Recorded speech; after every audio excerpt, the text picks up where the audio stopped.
A warning before you go into the video, the following game features a little bit of heavy themes such as kidnapping and upsetting themes. So if you're a child or someone who is easily disturbed, I heavily recommend you to click away from the video and watch something else. Hello mates, my name is Risk and welcome to Us Lovely Corpses. So this is a visual novel, a disturbing visual novel that I found on itch.io. It's fairly new, I found it only today. And it seems to be really interesting. The art seems to be good. And all around it seems to be around, I don't know, so very creepy stuff. So I'm just excited. I just want to dive into it. So that's exactly what we're going to do. We're not going to dwell any longer. And I'm not stalling it. Definitely not. I'm just going to click the start button. Author's Note 1. This game contains mature and intense themes and is not recommended for players under 16 or those who are easily disturbed. The game closed by itself? No, actually, the game tabbed out by accident. Alright, here we go. An in-depth list of content warnings is available. Nah, we don't need it. Author's note number 2. The monster knows you are here. It will do its best to make you leave. As such, the game will occasionally do startling and unexpected things. Are you prepared? You mean jump scares? Oh, I never heard of that before. Alright. No. And it's okay. This is not the first visual novel game that asks me, okay, and I say no, so it pops me back to the beginning, which is why I saved. Come on, man. I'm an expert when it comes to horror games. Do I need to make a horror game myself to show people how to do proper horror? I don't know. As far as anyone could tell, the Flores family had not committed any mortal sin. Music, finally! No fairy complained of inferior equity. No witch reported anything missing from the garden. No one had been insulted, injured, or otherwise aggravated. But that didn't stop a monster from showing up for their daughter one day. It was quiet, painless, and swift. The monster left nothing but a mark on the girl and a promise to hang over her head. Oh god. I will return for you one day, little miss. Oh, that's cool. I will not take your life, nor will I harm your body.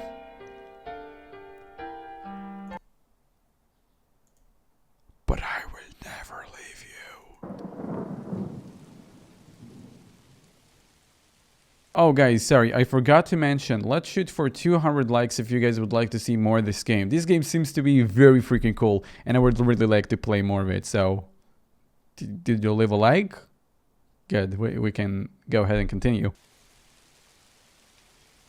Dang, I got here just in time. It's really starting to come down hard. As I do my best to outrun the splatter of raindrops on the pavement, the familiar shock of pink walls emerges from behind the treetops. It feels a bit like being greeted by a friend. The Flores house is an old money house. I mean, it's clearly a money house. At least anyone could puzzle out that a place this size has to come with a serious price tag. It's really classy too, with a porch and pillars and everything. Victorian, I think. Gothic revival? Look, I'm a witch, not a real estate agent. My point is, it's a really nice house. Even with all the creepy death vines and the monster in the attic. Well, let's clock in. The Flores family always has at least 2 housekeepers employed, but they've got a bad record vis-a-vis keeping them around for long. As such, it's not a surprise to see an unfamiliar face open the door. Oh, thank God. Oh my god, look at the art. Wait, no, I want to look at the art, man. How do I look at the art? Alright, there we go. H for taking out the layout. So, yeah. You're the Rose girl, right? The assistant? They told me about you. Where's the witch? Well, you're looking at it. The witch that I work with, she's my grandma, and she's preoccupied with other business today. So, this is my first solo job.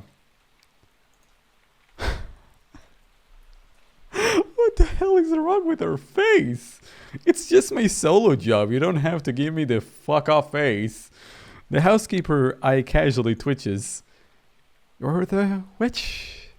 How old are you? 18? 19? Is that a problem? No, not at all. It's completely fine. Why on earth should I be worried? Just because I woke up at a real-life horror movie this morning. Just because half the house has been taken over by those horrible things. Just because I've been working in this house for a week and out of nowhere, a literal monster that appeared and abducted my employer's daughter, and God knows what's happened to her, and God knows what will happen to me. But no. But no. It's fine. Why not send a child to help us? A child on her first solo job. Sure, why not? When I want to break the streak we've got going on today. After all, I just love suddenly being shunted to Nightmare's world where logic is gone and murderous vines have replaced it. I love hearing my superior respond to a rose whisper to me about dead animals with, "Oh, that's normal." I love terror. I love being in hell. Can't wait for Satan to jump up my ass and trend dance.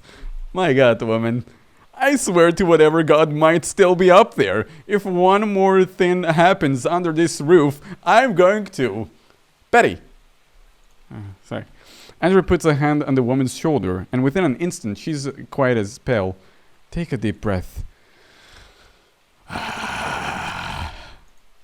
Oh wait, what did she say? A monster. A literal monster. I thought everyone was being sarcastic. I know, hon. Why don't you go sit down in a little while? This was just supposed to be extra money for the boat. Betty staggers like a fawn over to a nearby chair. After a moment, she drops into a bonelessly. I hear a faint noise like the boat drift down the hall. Boat. Hey, sorry about, all that. Hey, don't sweat it. I love being casually insulted to my face. I love when people don't take me seriously because of my age. It's super great. Be nice. She's a newbie. Thought all the talk about the floor's monsters was just a joke, huh? She's not the first. Andre is the one housekeeper who's stuck around the Flores family the longest, so all of this old hat to her, she's probably more annoyed by Betty's third tricks than the monster kidnapping her word. But she's also too soft-hearted to tell the other woman to get a grip. I guess in a way we're co-workers, but more than anything, we're friends. So how have you been? Oh, you know, same as usual. Exhausted. Aren't we all? So what, we're looking at a typical case? Vines have taken over the attic and a second floor completely. The most affected areas were all the usual ones. Office, bathroom, reading room, her bedroom too. The Mr. and Mrs. gone since Monday. They're on a trip to South Petrie. We haven't actually told them yet. And Marison and you-know-who, they're in a usual place? Yeah. Righto. Well, if that's everything, I think I'll get to work. No point in putting it F any longer. You're sure you'll be okay on your own? Yeah. Andre, remember what I said literally 2 minutes ago about people not taking me seriously. Alex, I'm not about your age. I'll be your first time doing this alone, and you know how those roses can get. You know how. You know how the monster can get. It's a little nerve-wracking. But my Risol is my friend. And who's going to help her if it's not me? I mean, there are other witches in the area. No. I want to do this. For every princess captured by a ferocious beast, there's gotta be a dashing knight, you know? Dashing knight? What happened to being a witch? I'm a woman of many talents. Ah! Out of the door! We follow her pointer finger to the far end of the hall at a door that leads to the staircase. The hallway is on the unofficial safe zone of the house. The roses never come in here. At least, me and Layla have always arrived before they started invading. But now, my burp demon is going out of control, man. It slinks and twitches its way across the floor. The petals begin to fan out. Do something! Stay back! With a quick flip of latches, I open my briefcase. Lila's trimmers fit comfortably in the palm of my hand. Alright, let's... Oh, that's a really cool art. I want to take a look at that. Nice. And abruptly, it's face to face with me. And the rose, as rose tends to, open its mouth. Another day, another corpse waiting to happen. You've come here so many times, swaggering in the face of death. Should one applaud your bravo, or you're brainless? Huh. For your information, but now you walk in here alone. A girl turned a young lady before all our eyes. Surely you know it's all only gonna get harder from here on out. This is your warning. You should leave this place and never look back. No! I mean, I'm not leaving until I help Marisol, and not until I get rid of you! What?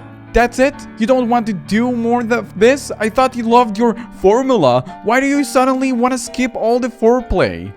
Alex. I pause. Well, why is it taken through the rose? Did it eat her? No, it letting her talk. It does this all the time. Marisol, listen, just hang tight. I'm gonna be heading up pretty soon. Alejandra, listen to me. Do not come up here. Tell Andrea that she and the other one are fired. I want you all to get out of this house right now and never come back. Mari, I don't know why it's making you say this, but it's not making me say anything, Alex. I'm telling you, of all my own free will, to go. Marisol, you know I have to. No, you don't. I'm telling you, I'm giving you permission to leave. Do you really think I'm going to let you die?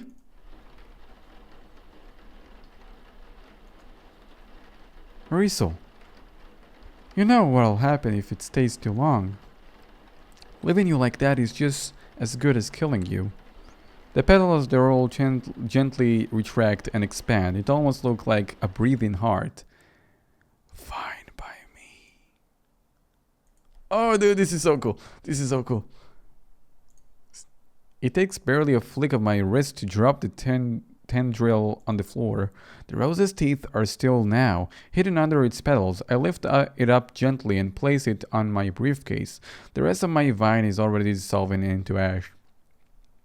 The door opened without resistance. In the living room, the kitchen, I can see a couple of wayward vines have started to creep in, but none with roses. They'll dissolve on their own once the monster leaves. I have bigger problems to worry about upstairs. Holla if you need anything. For God's sake, be careful. The stair creaked familiarly under my feet. You should have listened to her. The voice is familiar too. It never stops being unnerving. Hearing it comes out of multiple throats. What is it about you in the world now, little witch? You realize you don't have your grandmother's shadow to hide in anymore, don't you? That was probably the one kindness that girl has ever given you, and you threw it away. You think that's the only time Marisol been nice to me? For a guy who's been bugging a girl her entire life, you don't know a damn thing about her. Its voice goes silent a moment. You'd probably think that sassing it would be just asking for trouble. But believe it or not, it helps. There won't be anything standing between us when you come to the attic. My thorns will open your pretty skin and I'll leave you nothing but a head of twitching flesh. You'll feel the agony of 1,000 deaths before you even die. Cool. Hey, hold still. I clip roses as I ascend the staircase, catching one of depositing them into my briefcase. But the last one makes me pause at the top of the staircase. What's this you've got in your teeth? It's a page of notebook paper, wrinkled and crisp from age and numerous folding. It's familiar. Oh, this actually seems real. Pink affection. I'm actually saving here. This seems like very important information. White, danger, never listen. Lavender, love at first sight. Black death. White never listen. Okay. Red, passion, anger. Okay, that's easy to associate. Friendship, an impossible dream, gratitude, affection. Okay, I think I got it. Oh, jeez. Where do you find this? Minerva's handwriting, a ghost of a hand scribbling in a frantic attempt to keep up with my grandmother's instructions, my frankly embarrassing attempt at spelling lavender. When I was 13, I thought comforting Myrosol monster would be my greatest accomplishment as a witch. I wasn't actually sure we'd make it back alive despite Lella's constant reassurances. I wonder what my younger self would think of me now, having climbed those stairs more times than I can count. My greatest accomplishment, now a regular house visit. You don't have that woman with you anymore. It wouldn't be sporting if I didn't allow you extra help. Awesome, thanks. I snipped the rose with a little more force than necessary. So, the attic, huh? The attic has a pull-down staircase. It's currently carved with vines, but those are actually the least of my worries right now. The hatch has locks, 3 to be precise, and they all look pretty secure. Hey, bucko, where are the keys? It doesn't reply. In 6 years of doing this, it has never once given us the keys when we ask. Somehow it's just became a routine, and routine has historically been pretty comforting. But the routine typically follows with the monster explaining where the keys are, a Grandoy's villain speech, as if we haven't heard it 1,000 times. Today it's silent, not even an evil chuckle. You're different today, for a monster. You're seriously losing your bite. It says nothing. Lala always said that if there is one thing monsters love, it's their formula. That's why you always come back and hide in the attic with Morsel, and why we always go through the same lines. Drastly fiend, let the poor go. As if I would. You witches are so pathetic. I'll tell you some more. Let's play a little game. If you can find the 3 keys hidden somewhere on this floor, something, the time limit clues, whatever. But now, all of a sudden, you're too bored to go through it? Honestly, what's the point of going to save a beautiful princess if we don't get to a little dramatic about it? You can't save her. Fine. Whatever. I need to clean up those roses in the room anyway. I'll play our doofy little game. Like always, do some gardening, like always. And I'll be back with the keys before you can say Citizen Kane. Which... it always comes from behind the attic door. I'll warn you one time. This is your final chance. Turn back. What did I do? Turn back. I shrug and start towards the reading room. Hey, let's show him who's boss. I follow the vines and the scent of roses. It's a nice smell, but it has a tendency to become cloying the more time passes. Lala used to get headaches sometimes, but weirdly enough, I seem to be able to endure it better than her. My first stop is our reading room. Andrew had said it was one of the most affected places, and sure enough, I was quite a bit of roses. Let's see, roses first, then we'll get to looking for those keys.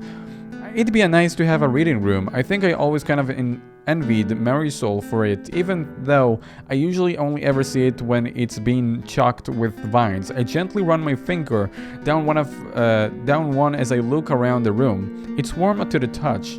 Alright, who's up first?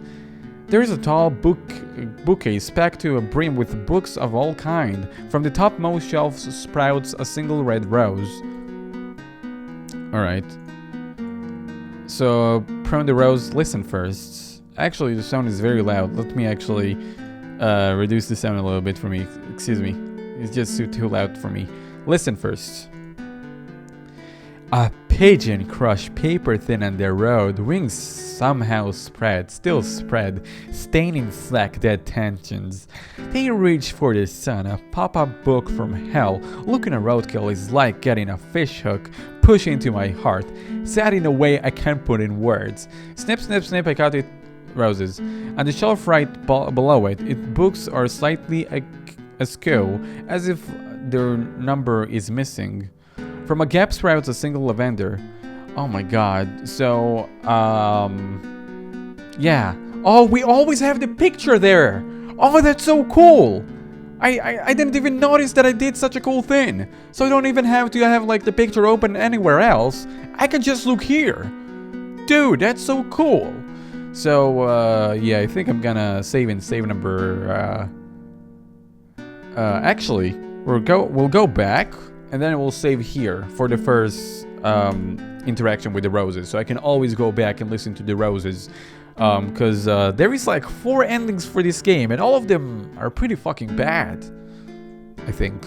I don't know. Guys, this game's supposed to be disturbing, okay? On the shelf and below it, the books are slightly askew, as if one their number is missing. From a gap sprouts a single lavender rose. Let's listen to it. The witch had come a battle at me many times before, but this was the first time she brought a partner. The girl with a fluffy head and a permanent smile, no older than my ward. She was frightened to see my face. I could tell that much from her tiny fingers clutching her notebook tight. But even as her grin went tight with false bravado, I could see the pride in her gaze, watching her grandmother get to work. And as I retreated, I threw one last glance over my shoulder. "My name is Alex. I'm here to save you." I memorized her face and name, knowing she would one day become my enemy too.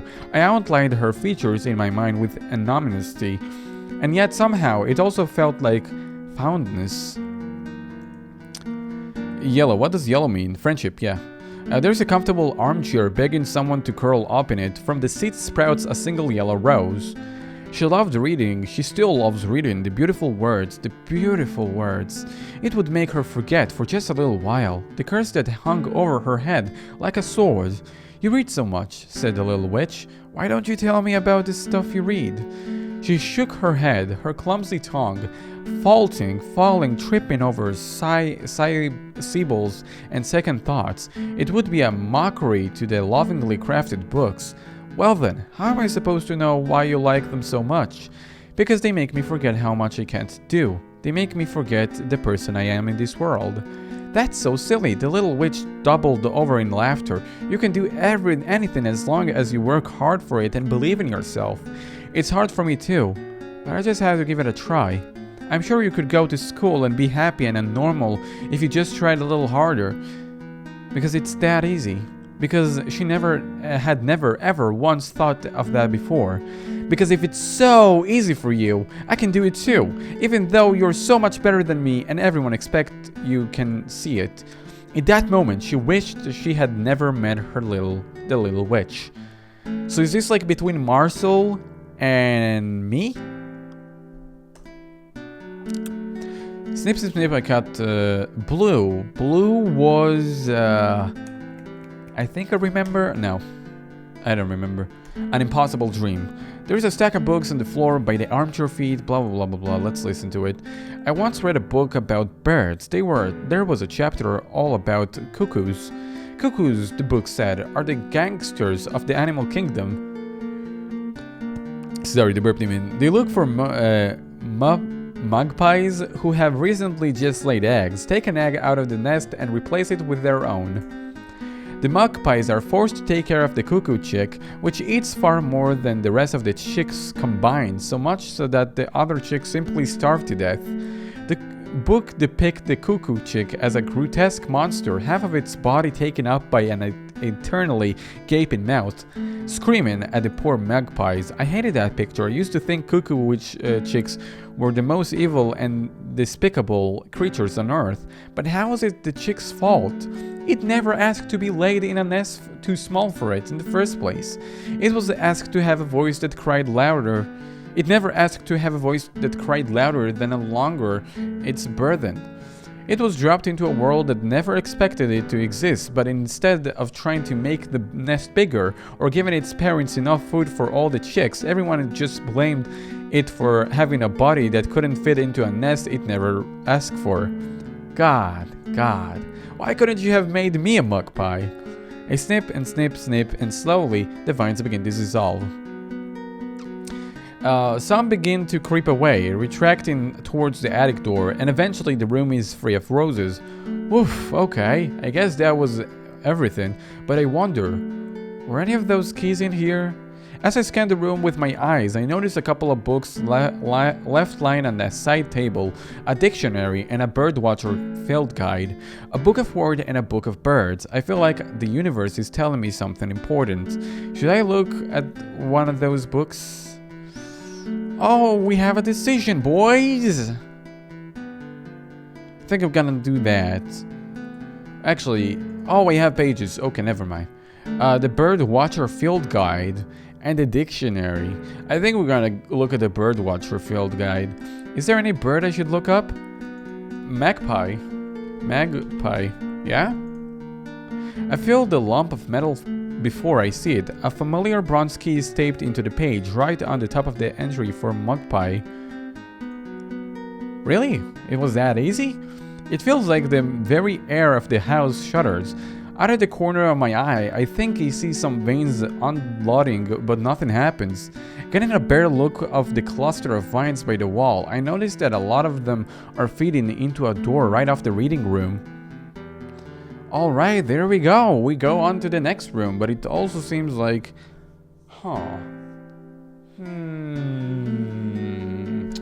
My Flores' office, that was another room Andrew mentioned, right?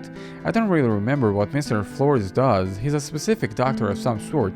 Has a title with a long complicated name.